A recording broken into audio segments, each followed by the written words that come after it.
what is the biggest thing that's keeping you stuck? Why do you feel discontent despite achieving what you thought you needed? Something's missing. You've tried other solutions, but nothing has truly fixed your problem, up until now. Download the 3 reasons you're feeling discontent and how to fix it fast at www.jedbrotherson.com and quickly create a clear roadmap that helps you find peace, clarity, and fulfillment. Welcome to the Pulverizing the Patterns podcast, where Jed Brotherson takes you on a journey to confront the roots of your discontent and emerge significant. Each week, we dive deep into themes like overcoming harmful family dynamics, standing up for yourself with courage, speaking out against injustice, and cultivating healthy, authentic relationships. Be sure you visit our website at www.pulverizingthepatterns.com. While you're there, subscribe to us via your favorite network. Now, get ready for empowering stories, expert insights, and actionable strategies that help you break free from negative patterns and create a life rooted in self-respect, clarity, and connection. Welcome back. Today's episode title is Rewriting the Relationship Blueprint: What to Know Before You Commit. My guest today is Dr. Bruce Chalmer. Dr. Bruce is a psychologist, an educator, a podcast host who has spent over 3 decades. He's helping couples navigate the messy, meaningful, and transformative terrain of relationships. With a background in both clinical practice and spiritual inquiry, he's authored 3 deeply insightful books that challenge conventional wisdom about couples therapy, including It's Not About Communication, his most recent, Betrayal and Forgiveness. Dr. Chalmer's unique framework behind Be Kind, Don't Panic, and Have Faith has guided thousands of individuals and couples to a deeper connection, emotional safety, and self-awareness. Dr. Bruce, welcome to the show. Well, thank you. I'm delighted to be here. Kind of want to highlight our real question here today. How do we prepare ourselves for a thriving relationship before we even get in one? That's a great question.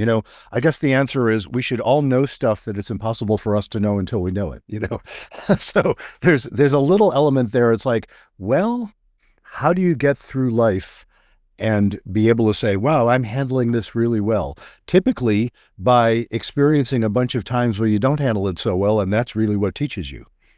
Okay. So some of it you can know in advance, and some of it you can learn through difficult experience, which are the best teachers, unfortunately, right? I mean, I like pleasure, but it's pain that teaches you more. And so, forewarned is forearmed to a certain extent, but some of it you can't really know until you know. So some of it, young folks, and people can't see me in this, but, I'm in my mid-70s. I'm 74 years old. So I'm not a young guy, young folks. And I remember being young way back in the, Lincoln administration or whenever it was. And you're not mature enough to really be able to take in a lot of life lessons. A lot of it just takes experience and maturity, and that's what we do. So I do like to point out, when you talked about that, my 7-word formula, be kind, don't panic, and have faith. That last part, have faith, which is not necessarily religious faith. I'm not talking about that per se. The faith part is really what you need going into relationships at all. The faith part is the part that says, I don't know how this is going to go. I don't know if it'll go wonderfully or if it'll be painful or some combination thereof. What I do know is that reality is right to be what it is somehow. We're all right to be who we are, even when we screw up. And we do screw up, being human beings. But we are right to be who we are. And that mindset, that's what I call faith. That mindset is what makes it so you don't panic as much, which is in turn how you can be kind, and kind in the sense of kinship, that sense that you can feel like you're kin with whoever it is you're in relationship with. I think that's helpful there. That's very insightful. I like that. How do our unexamined patterns, like from childhood, culture, or past relationships, affect what we look for in a partner? Yeah. It's the kind of thing that you can see often after the fact better than when it's happening. What are we all? We are all the usual mix of genetics and environment. We have certain kinds of more or less hardwired personality characteristics. I don't want to overstate that, But there are tendencies to be certain ways, and you can tell that. Well, you have kids. I have kids and grandkids now, and each one was different from day one. You know what I mean? They're born with certain kinds of personalities. Yeah. I'm not saying it's all DNA. It's again the combination of DNA and uterine environment and who knows what else. There's all these genetic and epigenetic factors that go into it, but we're all a product of that, and also a product of our upbringing and the patterns we see. And I don't think any of it is absolutely simple and black and white. It's, Right. they're useful tendencies, and it's good to be aware of that. So, folks will talk about attachment theory, for example, which I find really very helpful. Attachment theory talks a lot about that very issue of how did you develop your relationships with important people in your life when you were little? And how does that affect how you respond to people now? That's a very useful sort of thing. But like everything else, don't take it too literally, because if it's one of the dangers of trying to analyze it too much. You can put people in boxes or put yourself in a box, and we don't fit in boxes. We are more complex than that. And so there's lots of good ideas about there, but don't harden them into ideology where that's all you see. Do you know what I mean? Yeah. So I'll come back to you, directly answering your question, like how do those patterns affect relationships? Well, clearly you can see it if you look for it, but there's always interesting exceptions. Yeah. Yeah, I like the idea of not holding like hard and fast rules. It's one of the issues with sometimes pulverizing the patterns, like getting to the hard, fast truth. Uh, Mm-hmm. like my wife's a therapist, and she'll say, have people come in and sit down, and they'll say, "Fix me," and Yeah. and, Good luck. and well, yeah, it's like this isn't a 1 hour thing, and there's so many facets to everything. And everything that's caused our problems is a culmination of all the little patterns that we've built up to that problem. Mm-hmm. Uh, Yeah. so, so getting people to be willing to dive into that and uncover all of those little patterns takes a little bit of time. It does. And what I always like to note, I start with an assumption about folks, which very rarely do I find is inaccurate. And I'll tell you what I mean. I'm not sure what your language code is in this podcast. Can I say like any words that pop up? Is that Authentic, okay? man. It's Okay, authentic. good. Just checking because I've been on a lot of these podcasts, and most of them I can, and occasionally they'll look at me funny. So what I almost always say to every couple that I meet in the first session, I will observe. It's usually about, I don't know, 20, 25 minutes in. We're talking about one of my favorite topics about stability and intimacy. We can get into that if it comes up, but I will observe something about the folks I'm working with. I'll say, well, now that we're old buddies because I've known you for 20 minutes, I can already tell something about both of you that I'm pretty sure of. Neither one of you is batshit crazy. And they will laugh, right? Exactly. Or usually they will laugh. And I will often point out, you didn't need me to tell you that. I trust. And again, I don't mean to make fun of serious mental health issues, because there had been over 30 years of doing this, maybe a handful of folks that I haven't said that because they were perhaps having a manic episode or were having untreated psychosis of some kind or other, and they were batshit crazy. Mhm. But usually folks who are there, look, they're the only reason they've made an appointment with me is because they're having trouble. I often point that out. Nobody's ever made a first appointment with me just to tell me how well everything is going. They're there because something's wrong, but they're not nuts. And I also generally add, you're not crazy. Almost always they're not cognitively impaired if they're talking to me. Again, once in a while, maybe somebody's having some cognitive issues, but usually not. And they're probably not evil. Right. Do they do bad things? Yeah, it's called being a human being on occasion. We do things that we wish we hadn't done. We do things that were against our own values, whatever. But they're probably not evil. So basically, I start with the assumption that the folks I'm working with are not crazy, evil, or stupid. What is the implication of that with respect to what you're talking about, to uncovering those patterns? Even the patterns that seem to be causing difficulty, take the example of somebody who's drinking too much, and is obviously messing things up. Almost always, the people who are doing things like drinking too much aren't crazy. They're not drinking too much because that's a crazy thing to do, even though they know full well, yeah, I know it causes problems in my relationship. I know it causes problems in my work or whatever. but they're doing it because it's effective in the ways that it's effective. They're not nuts. Hmm. And so people who are replicating these patterns they've seen, they get involved with someone and there's abuse happening or just general bad treatment happening or whatever, and they stay in it and they've done that repeatedly. They're not crazy. There's probably good reason for it. And I always like to start with that understanding, because then, first of all, then people can hear you. They can hear themselves if they recognize, oh, I'm not broken. I'm a valid person to be who I am. Now I can actually look at, okay, are there choices I could make without dismissing, without insisting that I've been insane up to this point. Hmm. If you've been insane up to this point, it's going to be awfully difficult to suddenly make you sane. You probably, maybe you need to be on medication, but the vast majority of people I'm working with, they're not crazy.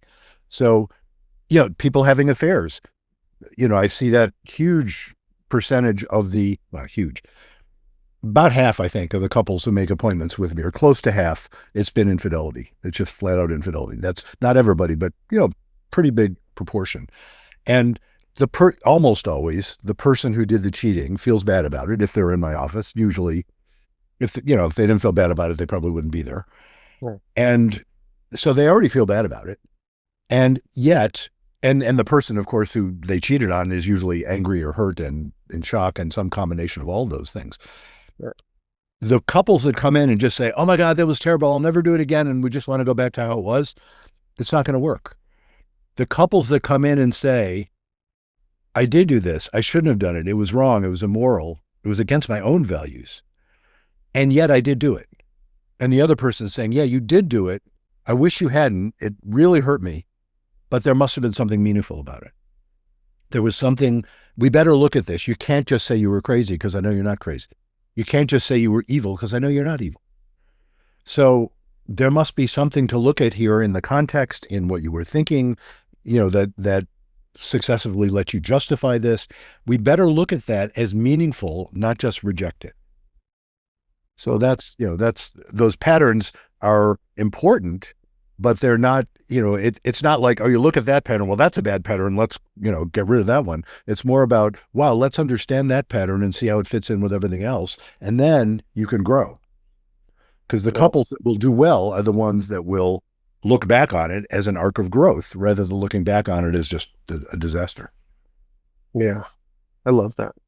Mm-hmm. We were talking a little bit before the show, and I mentioned that I got married to my first wife in 2005, and that ended in 2009 with some of these issues that you were just talking about. And it took me over a decade to clear the self-doubt that lingered because of that. And Sure. you're helping clear up some of these things that people should be asking before we get into that any relationship. What are some common myths about what makes a good partner that people believe? Yeah. I suppose one I could say is that a good partner is somebody who always makes you feel good. Mm, And look, I don't want to knock the idea. Of course, you would like a partner who usually makes you feel good. In fact, often makes you feel really good, and only occasionally annoys the hell out of you, But the one thing I know about everybody involved in the conversations I have, and, you and me both, and I don't know you well, but I know about you and me before I even met you, we're both annoying people. And I always I do like to point out, because I'm way more annoying than my wife is, and she's very gracious about it. She'll tell me, but she's very gracious. That's why we get along, among other reasons, because Yeah. she's still, and I'm being slightly silly, but actually slightly not. We did a podcast, a year or so ago, where I pointed out, what the context was. We have this podcast, and like you, we have guests, and the guest had to cancel last minute. They had an emergency come up. So we're sitting there thinking, well, we want to put out a podcast this week, and we often do it ourselves anyway. So, but we had, we were planning on having a guest, and I said, oh, I know what we can talk about. We can talk about the one relationship skill that solves all problems. Mm-hmm.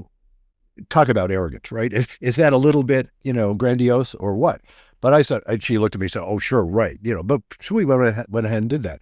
So the one relationship skill that solves all problems is the ability to be mildly annoyed.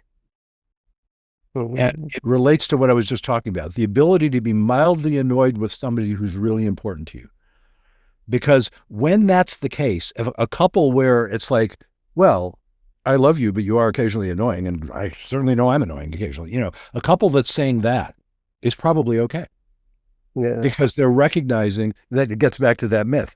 If I suddenly start worrying about the future of my relationship just because I'm occasionally annoyed, there is no human being on earth that will not be occasionally annoying. There's a guy, what's his name? I don't know if he pronounces it the French way. It's like a French name, but I think he's American. Alain de Botton. Um, he wrote a book a few years ago. I didn't read the book, but he had an article based on the book. And as I recall, the title of the article was "Why You Will Marry the Wrong Person." Oh. He's not cynical at all about marriage. He's not saying, "Oh, marriage is terrible. You're always going to marry the wrong person." On the contrary, he's saying when you end up marrying someone, you are picking a particular set of annoyances. You don't know that, of course, but you're going to get some particular set of annoyances. If you trade in that person on someone else, you will get a different set of annoyances, or perhaps you'll get the same set of annoyances, but you will get annoyances. And what makes couples work well is when they're doing well in general, when they have that deep sense of kinship, when they have appreciation that just overrides the annoyances, then the annoyances don't amount to anything. They're just funny. They're just silly. Mm-hmm. Conversely, when you have a couple who are deeply doubting their kinship, mistrusting each other, then any little annoyance is just further evidence of how messed up they are. Oh. And so a lot of that, this is all coming from your question about what's the myth. The Yeah. myth is that you'll find somebody who doesn't annoy you, and that's sort of silly. What you want to find someone is someone with whom you feel you can form that deep sense of kinship. And that does involve some things that you can evaluate consciously that often people fail to do. You know what, a classic on that one is this is so many times over the course of my 30 years of doing this, I've encountered a couple, usually they're fairly young, maybe in their 30s, when I hear this, and they've been together for 5 or 6 years, and they're having all sorts of problems. And I will ask them about, are you interested in getting married if they're not married? Or I'll say, if they don't have kids, are you planning on having kids? And it will turn out that they differ about that. Oh. And they've always differed about it, and they never talked about it. Uh, Well, that's just not going to work unless somebody changes their mind. You know what I mean? That is a classic deal breaker, unless somebody changes their mind, because you can't sort of have a kid. Well, let's do it this way as opposed to that way. No, you either got a kid or you don't have a kid. right. And if it's deeply important to them, to one of them that they have a kid and to the other that they not have a kid, Yeah. it's going to be a deal breaker. And they so often don't talk about that stuff. So that's one of those things that, in some cultures, day one, that stuff's already on the table. Are you interested in marriage? In some cultures, the assumption is you're not even dating unless you're interested in marriage. And you're not even interested in marriage unless you're interested in having kids. That's just assumed. Mm-hmm. Don't date in those cultures, don't date if that's not what you want. And so often people, they get, kind of overwhelmed by the chemistry.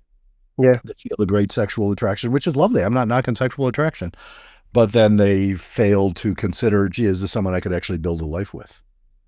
Mm. You're making me reflect on Greg Braden's work. Do you know who he is with I mirrors? don't. The name is vaguely familiar, but then I'm bad with names. So remind me. My journey through learning this stuff is kind of taking me into the like esoteric side, and I get into these different authors and different teachers. Greg Braden's got some vast information, but he talks a lot about how these mirrors show up in our life, and I believe Jung talks about that back in the past, like as these things show up into our life, it's our subconscious creating these things to reflect this part of us back at ourselves so that we know that's something we have to work on. Is that I'm thinking like the Jung, the shadow side. it is the shadow side that's incorporated into it. Yeah. Mm-hmm. I just see this as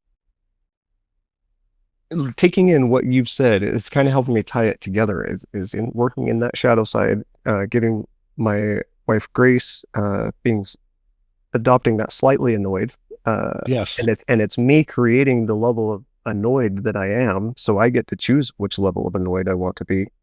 And you're deeply insightful here.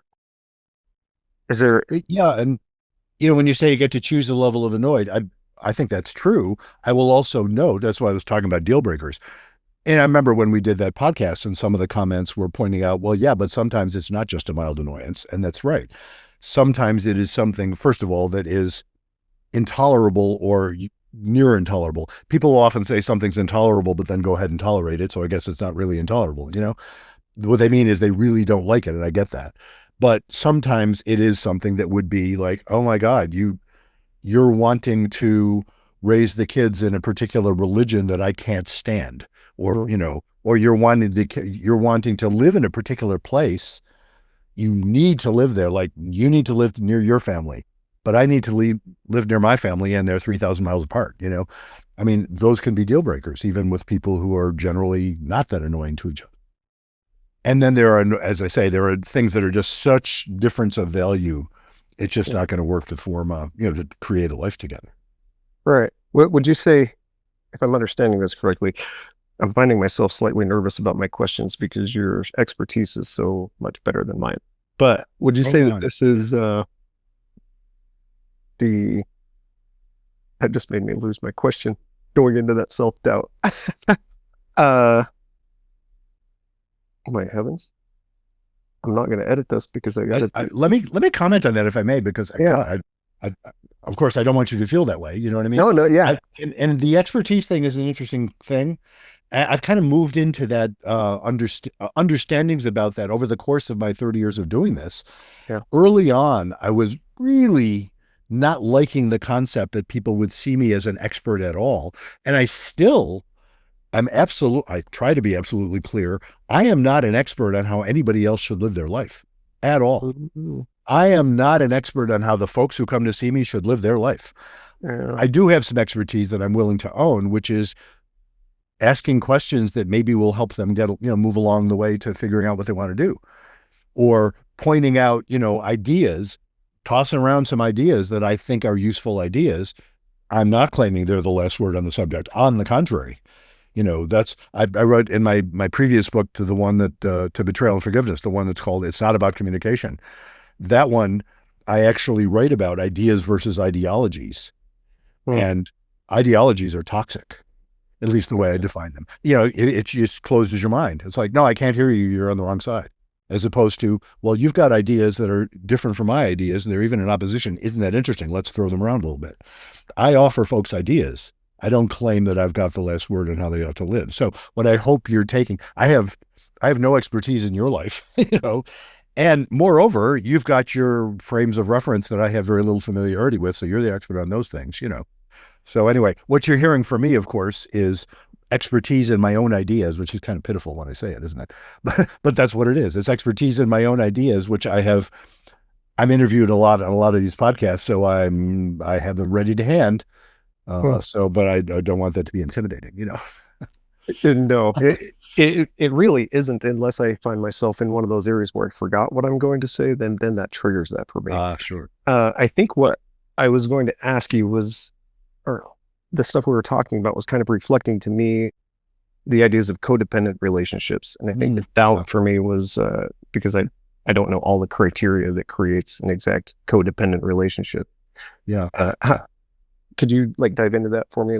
Is that part that you're talking about, or is that not? No, I'm happy to. It's interesting. The first thing I tend to do with a label like that is look at it very critically. Do you know what I mean? It's like, it's a use, like so many, like any diagnosis, and codependent is not really a formal diagnosis. Codependent is a description that lots of people use. Lots of people have found it helpful, and lots of people have found it a really nasty straitjacket. So I tend to, I think just temperamentally, I tend to err on the side of being cautious about labeling folks in relationships like that. Having said that, again, I respect the idea. Well, it's not that different from diagnoses. ADHD is a great example of it. So many people have told me how helpful it was when they got that diagnosis. I have also met people who have told me, well, I thought it was helpful, but then it turned out it just seems to be something that then I don't realize all the ways that it doesn't really fit.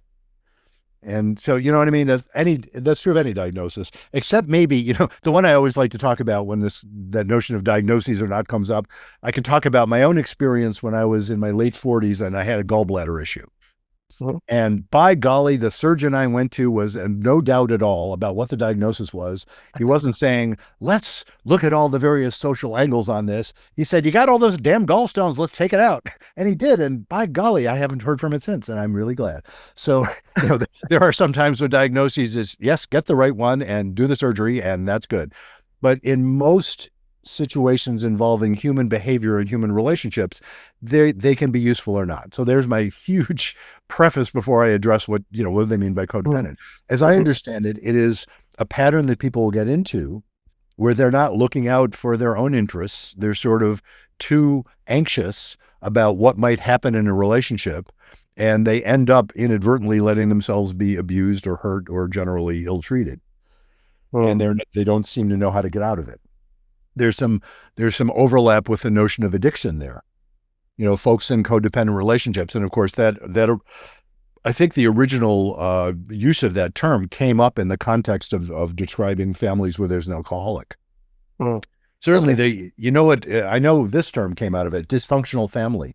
The term dysfunctional family originally was referring to the family of where one of the people in it is an alcoholic, and it was the term was coined to when they would observe the alcoholic would stop drinking, and people would think, oh, good, that'll solve the problem because that was the problem, and it turns out it doesn't, because that was just masking the problem. And then they have to deal with all the stuff where they're that maybe was related to why the alcoholic was drinking so much. So codependency, I think, arises in similar circumstances. You're involved with somebody who is not treating you well, and you don't seem to know how to get out of it. And that often, and I'm careful with the label because sometimes it's used as a bludgeon. People say, oh, you're just codependent, which implies, well, you're no good at this stuff. And I'm thinking, no, let's look at this more carefully and more compassionately. And then you might discover it's hard to get out of relationships sometimes. Yeah. How many people would you say don't know how to set proper boundaries around what it is that they want? So as they're not being treated well by a partner, if they're not in touch with what they want in the first place, they can't communicate that with anybody. Yeah. Like how many people, how big of a problem do you think that is? I mean, I see it a lot, and it's sort of, if you look for it, you'll probably see it in anybody's life. Do you know what I mean? Yeah. I would imagine, who hasn't had occasions where they'll look back and say, boy, I shouldn't have let that happen as long as I did. Or, I should have made it clear that this wasn't acceptable to me and I was accepting it for longer than I should have. But, this gets back to what I was saying about, well, yeah, but the folks I'm talking to generally aren't crazy. Why would a person do that? It's not because they're trying to beat themselves up. It's because there are other forces involved. Why would somebody stay in a bad marriage for a very long time? Well, often because it's not so easy to get out of a marriage often if you've created your life around it. If, someone who would feel like, oh my God, if we get divorced, I'll be destitute or close to it. Or if we get divorced, I'll lose touch with my children. Those are powerful reasons to stay in something that is nevertheless not very happy. So it's hard. I often point that out to folks, why this stuff you're dealing with is hard? Because it's hard. It's not because you're stupid. You're not. It's because it's hard. I love that. Yeah. Would you agree that there's also a dynamic of, like, if a couple splits with children, I would say that this is true in my local culture. They're always, like, friends and family always want to label one of them as crazy. Like, whose fault is it? Why? like there's never just this just isn't working. Yeah. So there's a fear around that with. Yeah. I think I can understand the fear. Yeah. I mean, it's not very fair to do that, is it?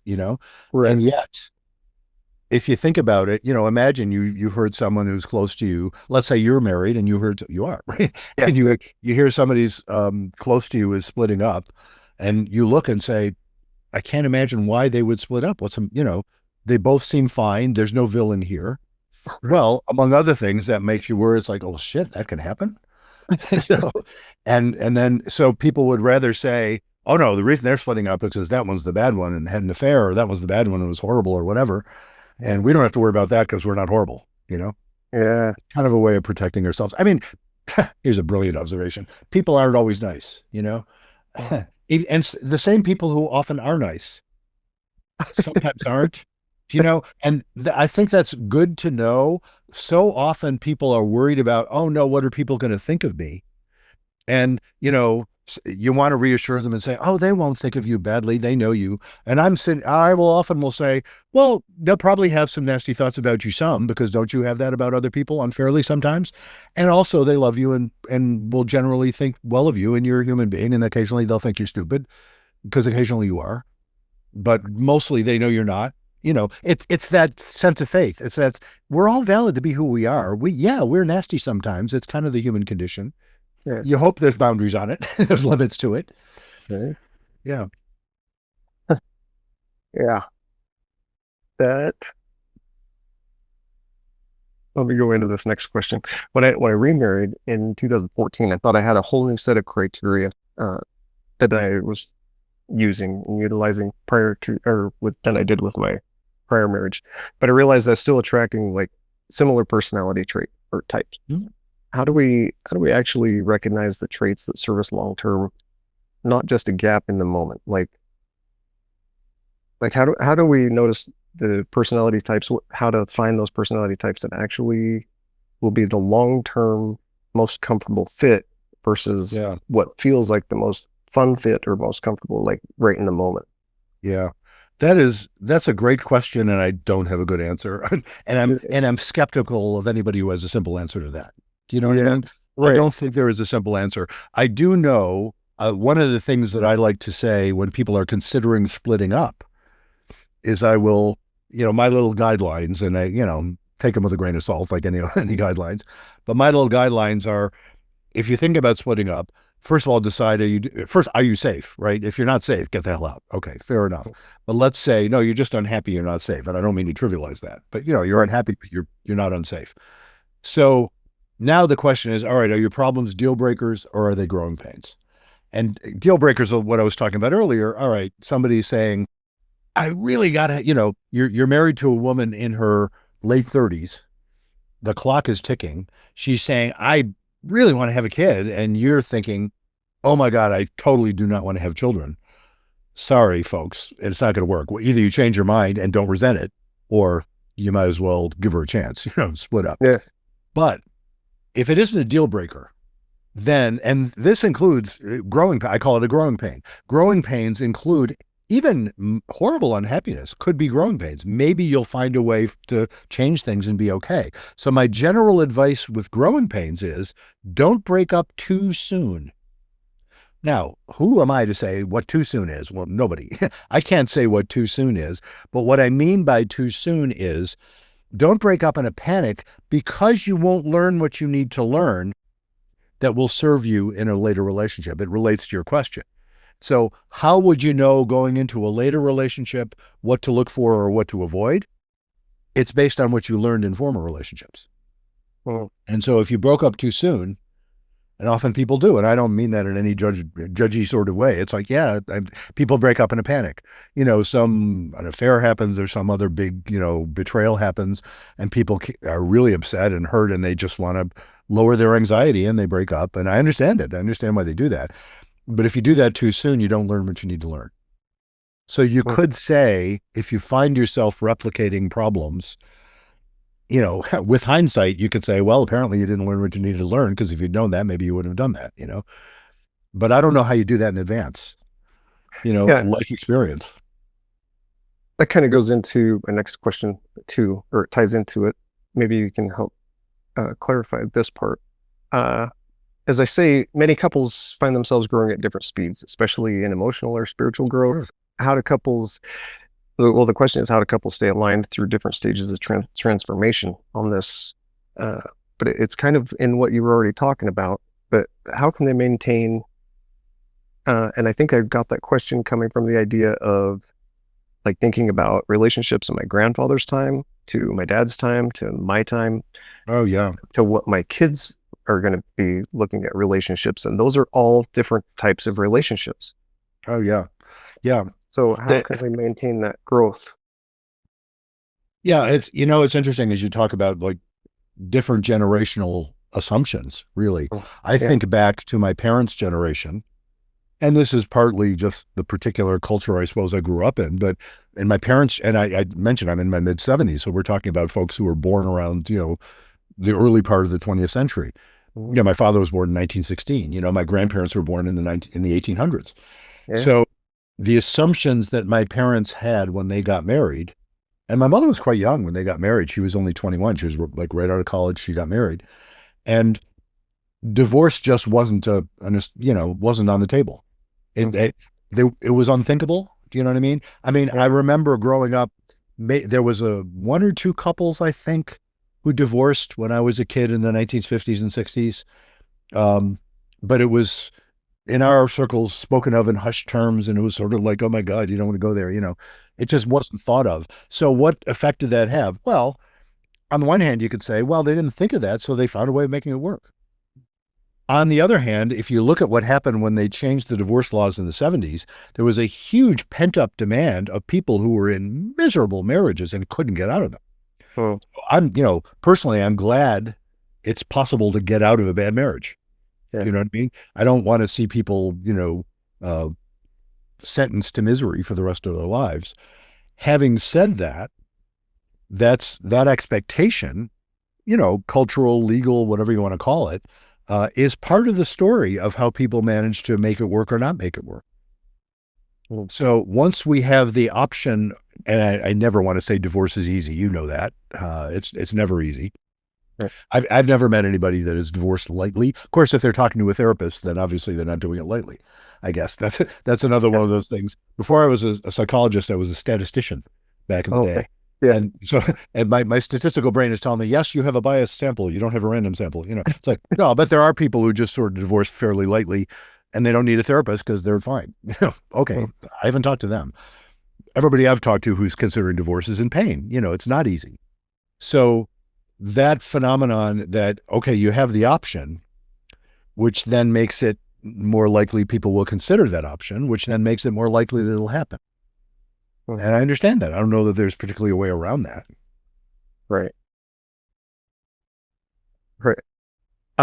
What if you have one person in the couple that starts waking up to, like, if we just say, like, the New Age movement, the esoteric, more deeper truths, while the other person seems to be stuck in the old patterns and maybe doesn't want to change.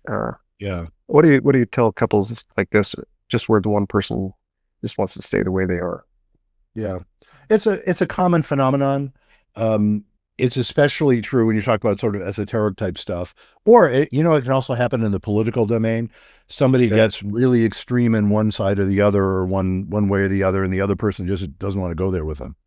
Mm, And where you have somebody who's really into what they're now into, you know what I mean? Sort of the zeal of the convert, yeah. and their spouse isn't going along with them.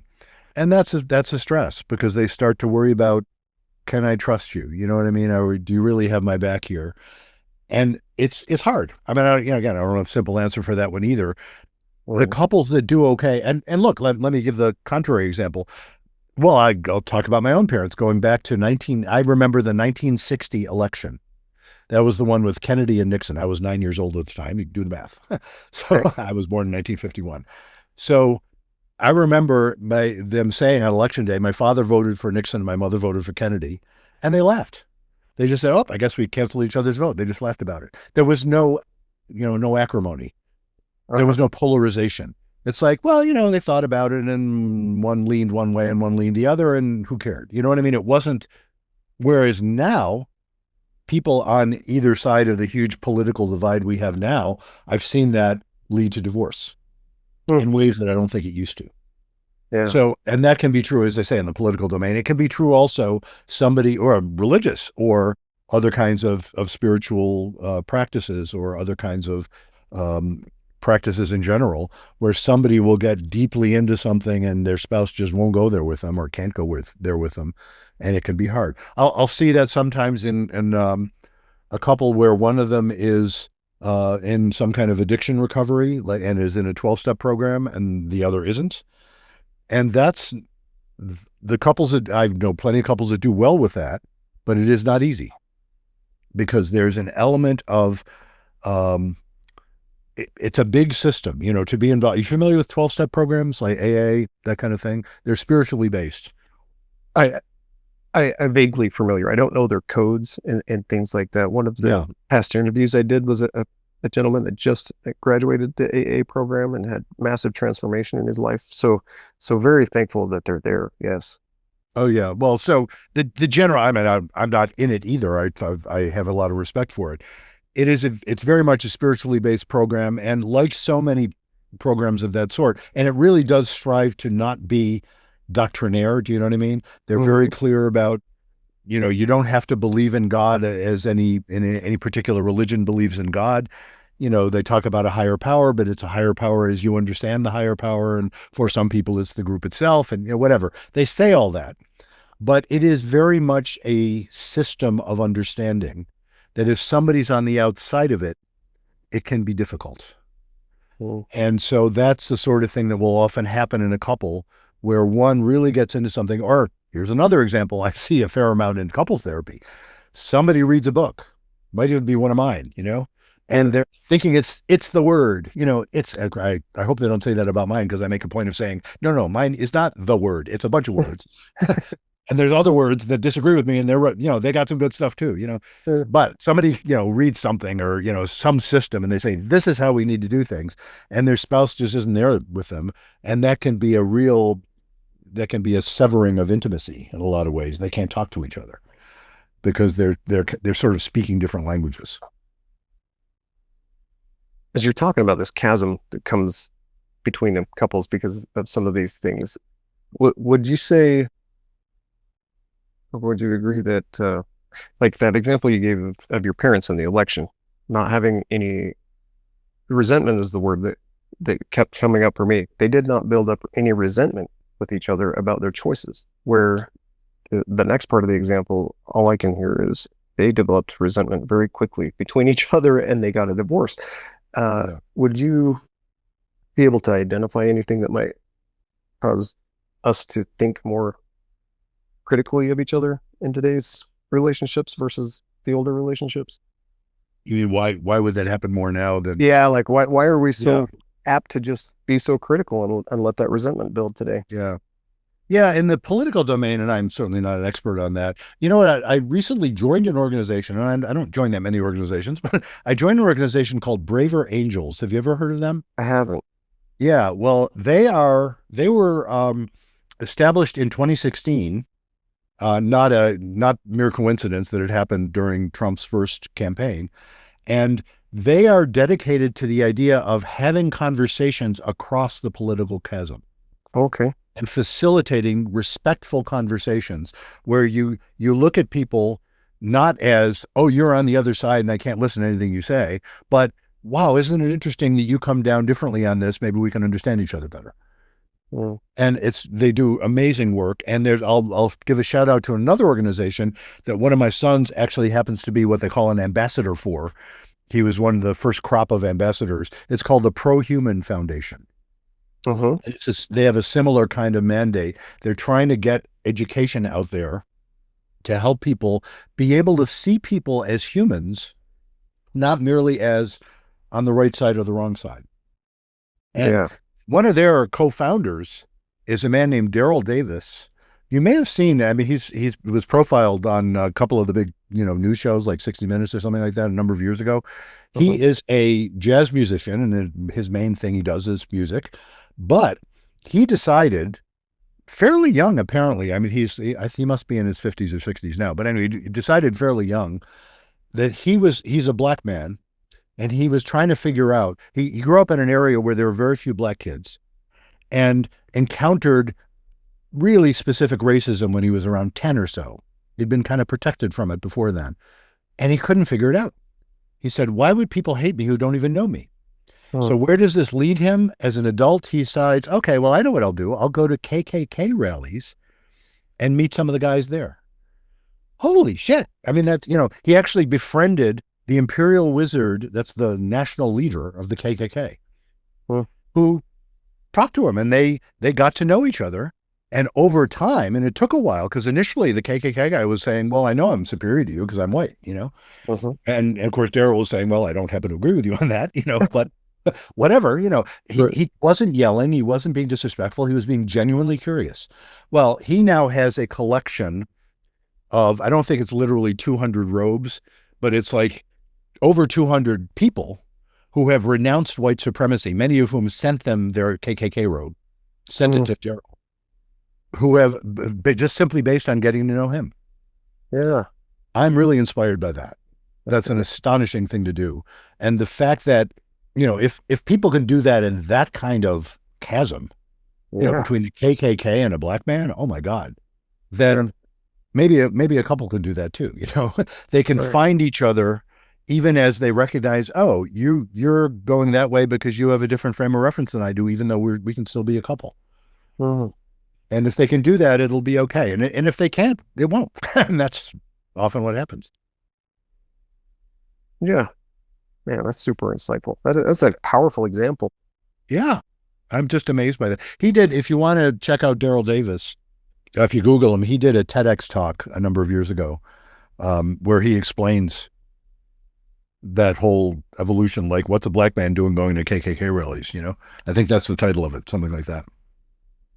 Well, I'll encourage people to look at that because Yeah. that's also a message we gotta spread. Yeah. Um, in this next part, if we look into emotional safety and the role of faith, Hmm. your 7-word framework includes be kind, don't panic, and have faith. Can you break that Yes. down? Uh, Yes. Yeah, happy to. I came up with that long ago, early in my practice, in my private practice, and I've been doing that for over 30 years. So I don't know, 27, 20 years ago. The origin story there was I was at a consultation group meeting, getting together with a few other therapists. And we must have been talking about couple therapy. Frankly, I don't even remember. But on the way out of the room, I remember we were leaving, and one of my colleagues, who was also a friend of mine, he said to me, how do you do couples therapy anyway? And he knew it was a silly question. We're literally leaving the room, right? yeah. And I said, I have been giving that some thought. I think if you boil down what I'm doing with folks, basically what I'm telling them is be kind and don't panic. That's only 5 words. So he said, oh, that's interesting. And I started sharing that with some of the clients I work with.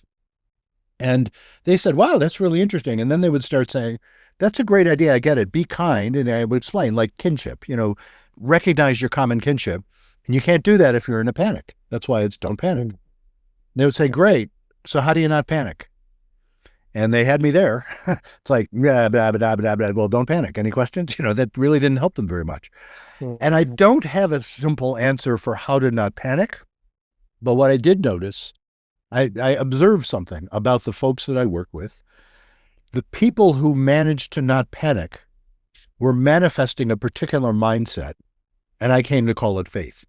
Mm. And the mindset they were manifesting was this general sense that, life can be really painful sometimes, but there's something right about the whole business. That's what I mean by faith. It's not merely we have to accept it and, life's a bitch and then you die. I don't mean that one.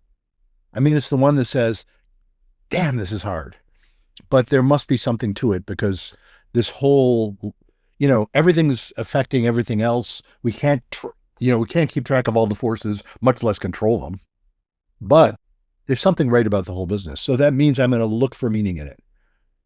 Mm. That's what I mean by have faith. So the role of faith in couples therapy seems to me the first job of the therapist.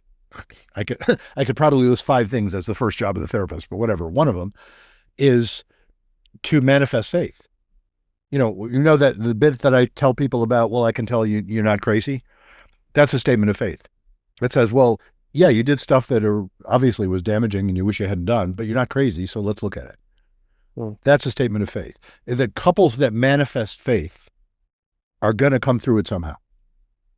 Together or separate. It doesn't guarantee they're going to stay together. It just means they will grow from the experience, because that itself is a manifestation of faith. You grow from what you go through, even when it's painful, especially when it's painful. I love that. I actually taught my kids, my younger kids, uh, have them do these little affirmations every day and include everything works out for me.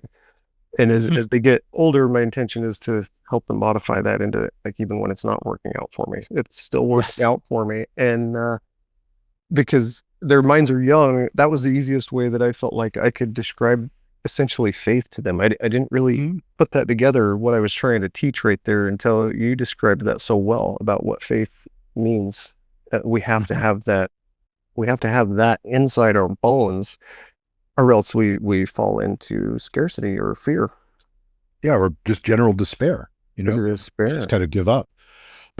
Yeah, that notion that life is somehow right to be what it is, it overlaps with but isn't identical to religious faith. Right. I say it overlaps, and I'm religious myself, though not fundamentalist. I'm Jewish and very active in my Jewish community, and I'm steeped in the tradition. But I also recognize that itself is not identical to what I mean by faith. And I work with lots of, very in Vermont, the vast majority of people I work with are, if they have any religion at all, Vermont is the least religious state in the country, actually, interestingly enough, in terms of religious practice. But certainly the vast majority of folks I work with are Christian, if they're religious at all. Uh-huh. And Christianity offers the possibility of faith as well, but not the certainty. Because there are ways of being religious that I think are not conducive to faith. Closed-minded fundamentalism is not conducive to faith, because closed-minded fundamentalism doesn't allow for what I think the obvious reality that we can't possibly know all the answers.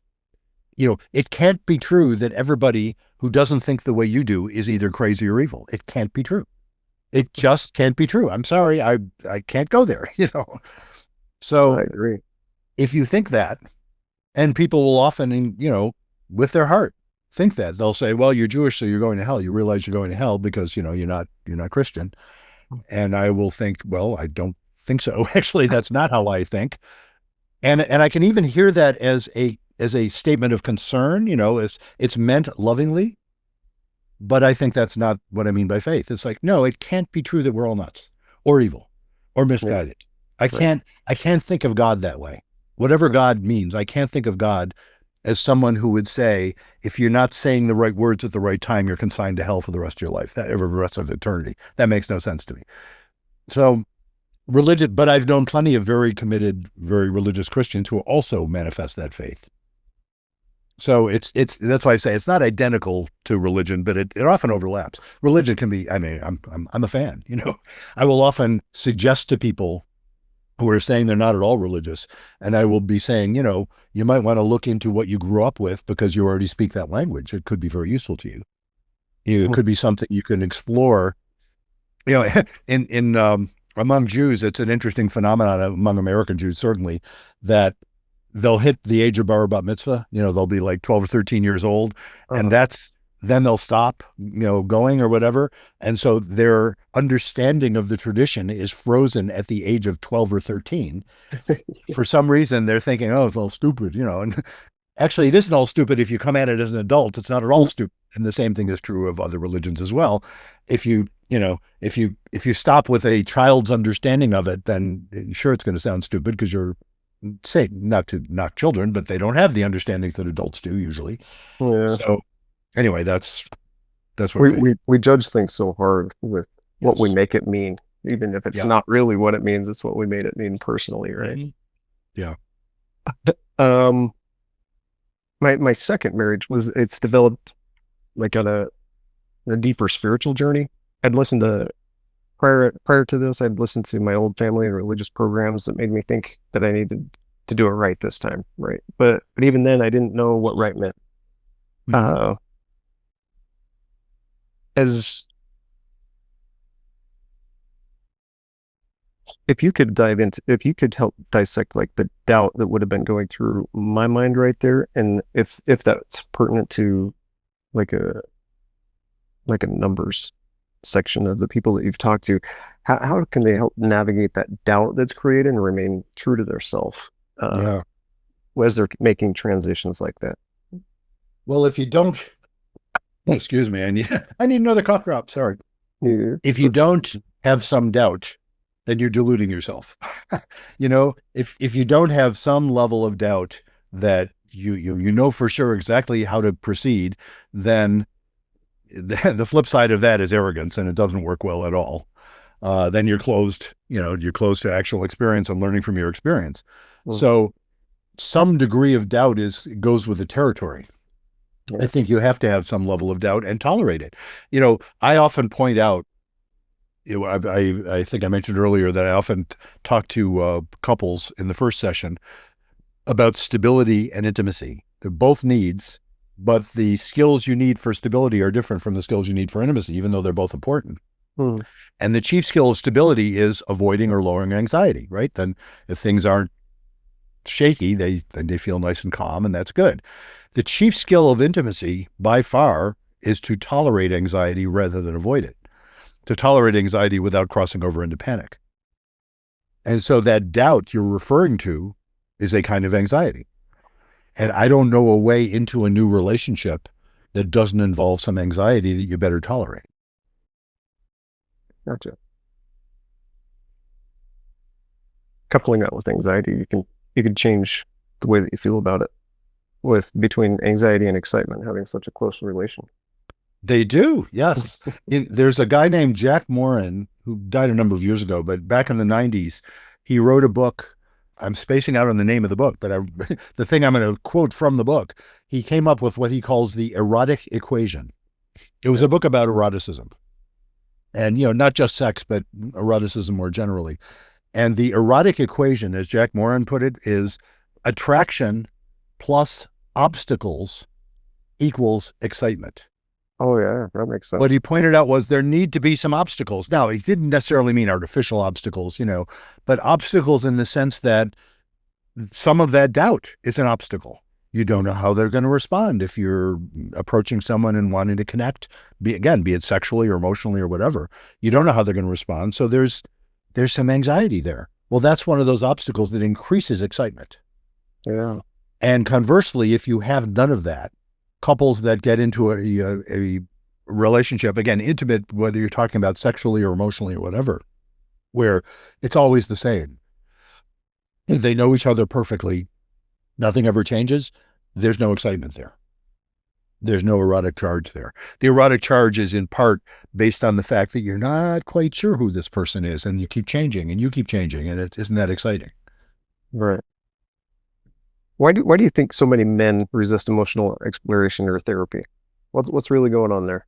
Yeah, well, I love to answer that a variety of ways. One of them is that you and I and all men have a defective second X chromosome. And, I say that as if I knew what I was talking about. I'm not a biologist, I think I remember that from high school, though. Women have XX and men have XY, right? Uh-huh. And I think the Y chromosome, if I'm remembering right, is just a stub of an X chromosome. In other words, it's the X chromosome with part of it lopped off.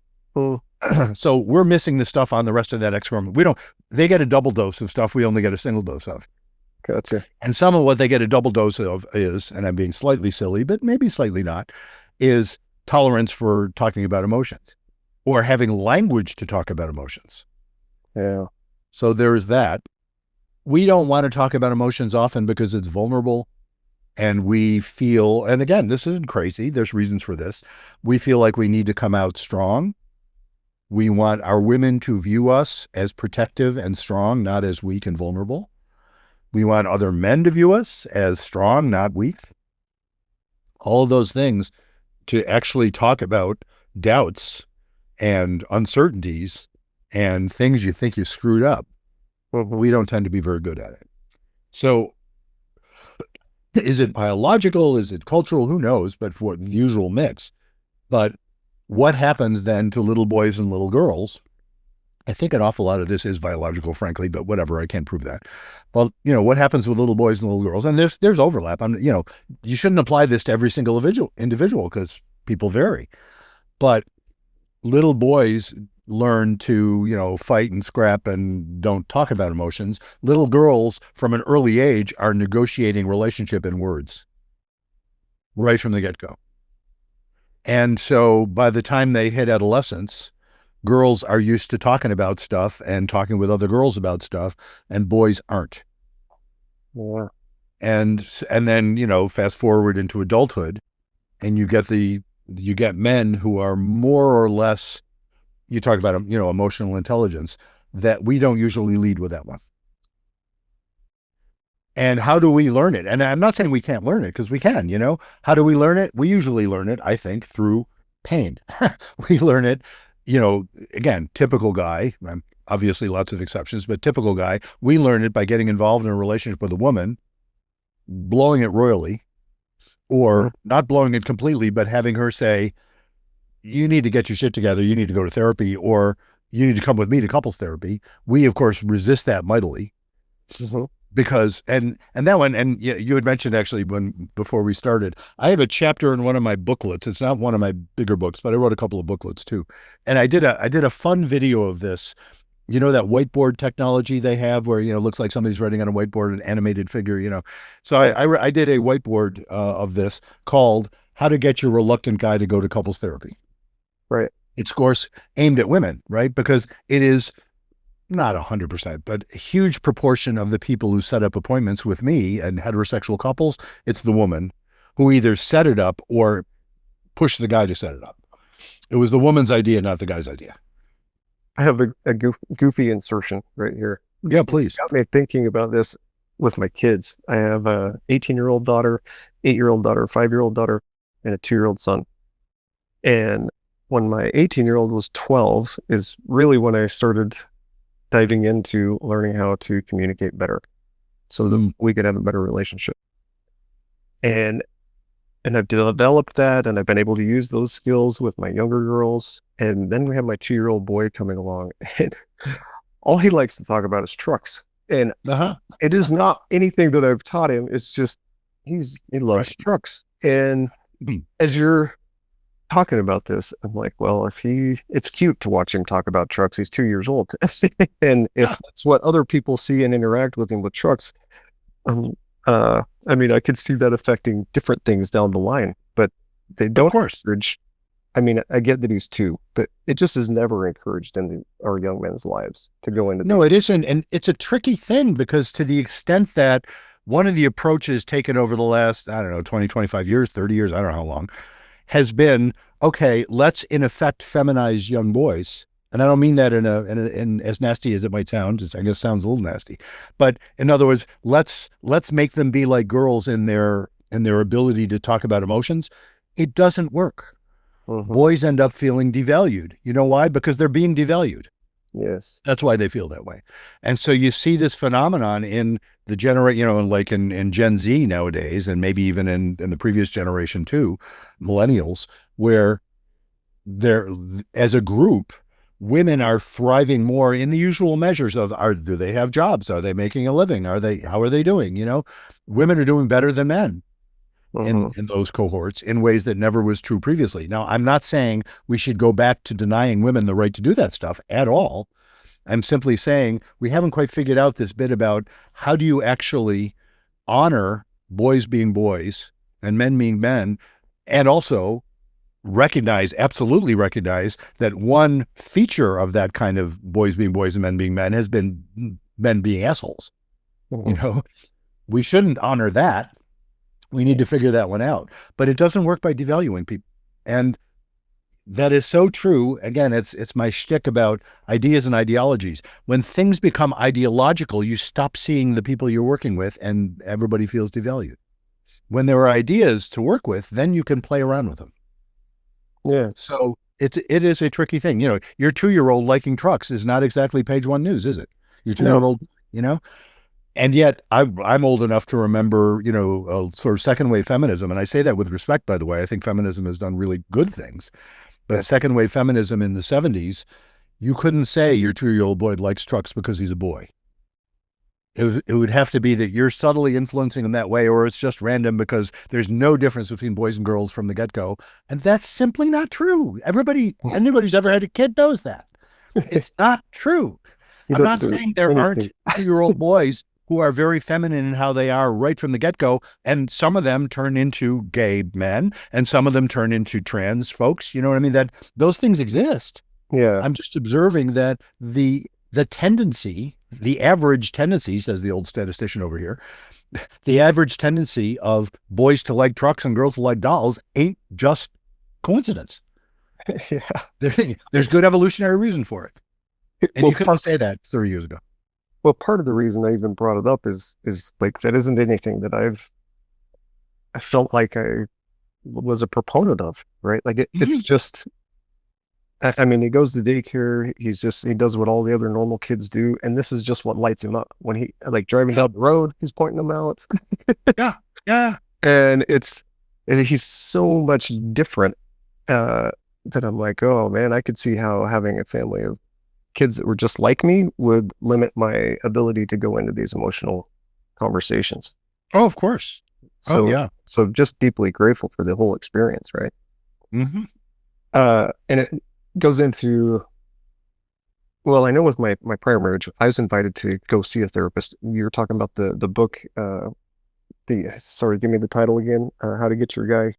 Yeah, Guy. my video on that in chapter, yeah. How to get your reluctant guy to go to couples therapy. Right. Because Yeah. this totally I'll was send you the link to that, by the way. You can put it in the notes for this episode. awesome. Yeah. And I didn't go to the therapist that she's trying to get me to go with. And then when you get divorced and they make you attend a meeting, the guy that she tried to get me to go see was actually the guy teaching that meeting. And he gave some wonderful insights. Like there was a particular one about how to reduce stress with children during an exchange. And I've used that my whole, well, since then, and just thought the guy was a wealth of wisdom. And I thought, I should have gone. Hindsight is 2020. Right. So how do we get people to invite I know I was coming from looking at it from the perspective back then of only crazy people go to therapy. Well, that's what we say. Yes. Specifically. And so how do we invite reluctant partners to healing without shaming them or overcoming these old beliefs? Yeah. And I have, I'm sure, probably too simple answer to that. What guys usually will say to our women who are trying to get us to go is very much stuff like that. Oh, only crazy people go. Or they might say, well, you're the one who's unhappy. I'm not. If you were fine, I'd be fine. So you go, But what's underneath it, my claim is, my hypothesis here, what's underneath it is fear. And we won't say that because we're guys. We don't want to say we're afraid. But what I point out to women trying to get their guy to go is it won't work to yell at him and tell him that you shouldn't be afraid. Well, what might work, and not certain, but what might work is if you say, oh my God, I see why you're afraid. Tell me more about that, because you probably have good reason. You probably have good reason to fear it. What do guys fear? Well, what do we fear? We fear that the therapist will side with the woman. You know why we fear that? Because they often do. That is unfortunately true, but they often do. There are, and male therapists as much as female therapists. That's the training we get often is oriented toward recognizing that the guy's a jerk and the woman is being subjected to that, which, by the way, is often true. I'm not saying that isn't true. Yes, we are jerks. I'm not knocking that. But the guy's worried that he's going to be, and so what's going to happen then? The guy worried that the therapist is going to point out the obvious, that he's a jerk and she's, and she's suffering from it. And she's going to say, well, to hell with him. Yeah. So the guy's worried he's going to lose her. Women will say, oh, he doesn't care enough to go. And I will often point out, oh my God, it's not that he doesn't care. It's that he's terrified. Yeah. He does care. He's worried he's going to lose you. And he's got good reason to worry that. So it's not only, and I'm saying, is it bad therapy if the therapy's siding with one or the other? Yeah, usually. I don't want to overstate that. But it's more, even if it's not that, even if the therapist, and I like to think I'm radically respectful of anybody I'm talking to, but even if it isn't that, the guy's also worried that she's going to somehow wake up and realize I can do better without him. Because she might. So it's about fear. And what helps move that conversation forward, where maybe he'll consider it, isn't when she yells at him and tells him what a wuss he's being or how uncaring he's being. It's when she tells him, oh my God, I can see why you're afraid. I can see that. I understand it. I'm not, because that's, I'm a woman and I'm oriented that way. And and besides, I'm miserable enough. I don't want to lose our marriage either. And when the guy hears that, he's often going to say, shit, I hear you. It's like, I don't want to lose you. And I'm realizing I'm afraid of that if we go to therapy, but I'm getting the idea if we don't go to therapy, I'm probably going to lose you too. So now I'm willing to try it, even though I'm still afraid. That's an intimate conversation. That's a conversation where they're actually hearing each other. And it doesn't work. And then, I liken it to Daryl Davis going to KKK, meetings. Yeah. It's like, it doesn't work to yell at someone. It actually works to really understand where you're coming from with respect. And in some ways it relates like so well, because like he's risking death going to that meeting, and the guy's feeling like they're risking like relationship death. Yeah. Yeah. I think it is a similar kind of fear. Is there anything that we haven't talked about that you'd like to share with the audience? Wow. About these powerful relationships. One of the reasons that one of the many reasons that I like to do the podcast that we do with my wife, our podcast, is that I could go on and on and on and on and on. She's very good about saying, let's move on.